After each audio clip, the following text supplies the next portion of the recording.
Good morning बच्चों। आज सामाजिक विज्ञान में कक्षा 9 का संविधान निर्माण का अगला भाग 4 में भारतीय संविधान निर्माण का अगला भाग संविधान सभा के बारे में चर्चा करेंगे। हम लोगों ने पिछले वीडियो में पढ़ा कि भारतीय संविधान का निर्माण का शुरुआत किस प्रकार हुआ। अब हम अगले भाग में संविधान सभा के बारे में जानकारी लेंगे तो देखेंगे कि भारत के संविधान के निर्माता कौन थे। यहाँ आपको संविधान बनाने में प्रमुख भूमिका निभाने वाले कुछ खास लोगों के बारे में जानकारियाँ मिलेगी।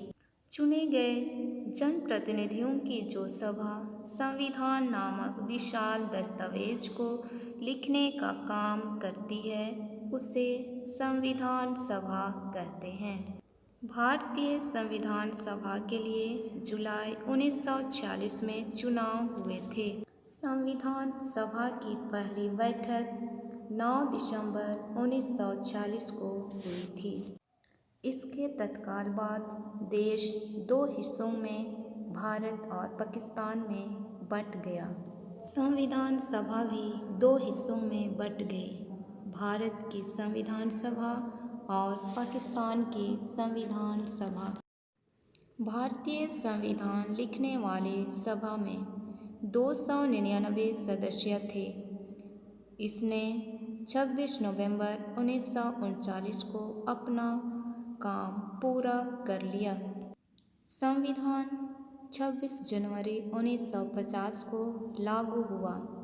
इसी दिन की याद में हम हर साल 26 जनवरी को गणतंत्र दिवस मनाते हैं। हम लोगों ने अभी संविधान सभा के बारे में देखा कि हमारा संविधान किस प्रकार से बना। आगे हम देखेंगे कि संविधान को हम क्यों मानते हैं। संविधान सिर्फ संविधान सभा के सदस्यों के विचारों को ही व्यक्त नहीं करता है, पर हमारे संविधान का अनुभव एकदम अलग है। पिछली आधी सदी से ज़्यादा की अवधि में अनेक सामाजिक समूहों ने संविधान के कुछ प्रावधानों पर सवाल उठाए। संविधान सभा भी भारत के लोगों का ही प्रतिनिधित्व कर रही थी।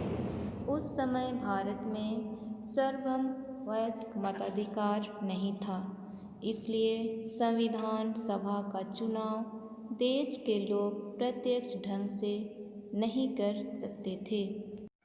इसका चुनाव मुख्य रूप से उन प्रांतीय असेंबलियों के सदस्यों ने किया था। इसके कारण देश के सभी भौगोलिक क्षेत्रों का इसमें उचित प्रतिनिधित्व हो गया था। इस सभा में राष्ट्रीय कांग्रेस के सदस्यों का प्रभुत्व था, जिसने राष्ट्रीय आंदोलन की अगुवाई की थी, पर स्वयं कांग्रेस के अंदर कई राजनैतिक समूह और विचारों के लोग थे। सभा में कई ऐसे सदस्य थे जो कांग्रेस के विचारों से सहमत नहीं थे।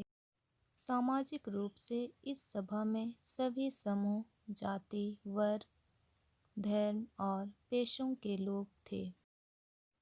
जिस तरह संविधान सभा ने काम किया वह संविधान को एक तरह की पवित्रता और वैधता देता है। संविधान सभा का काम काफ़ी व्यवस्थित, खुला और सर्वसम्मति बनाने के प्रयास पर आधारित था। सबसे पहले कुछ बुनियादी सिद्धांत तय किए गए और उन पर सबकी सहमति बन गई। फिर प्रारूप कमेटी के प्रमुख डॉक्टर B.R. अम्बेडकर ने चर्चा के लिए एक प्रारूप संविधान बनाया। संविधान के प्रारूप की प्रत्येक धारा पर कई दौर में चर्चा हुई। 2000 से ज़्यादा संशोधनों पर विचार हुआ। 3 वर्षों में कुल 114 दिनों की गंभीर चर्चा हुई। सभा में पेश हर प्रस्ताव, हर शब्द और वहाँ कही गई हर बात को रिकॉर्ड किया गया और संभाला गया। इन्हीं बहसों से हर प्रावधान के पीछे की सोच और तर्क को समझा जा सकता है। संविधान की व्याख्या के लिए भी इस बहस के दस्तावेजों का उपयोग होता है। बच्चों, हम लोगों ने आज संविधान सभा के बारे में बहुत सारी जानकारी प्राप्त की। अगले वीडियो में भारतीय संविधान के बुनियादी मूल्यों के बारे में पढ़ेंगे। धन्यवाद।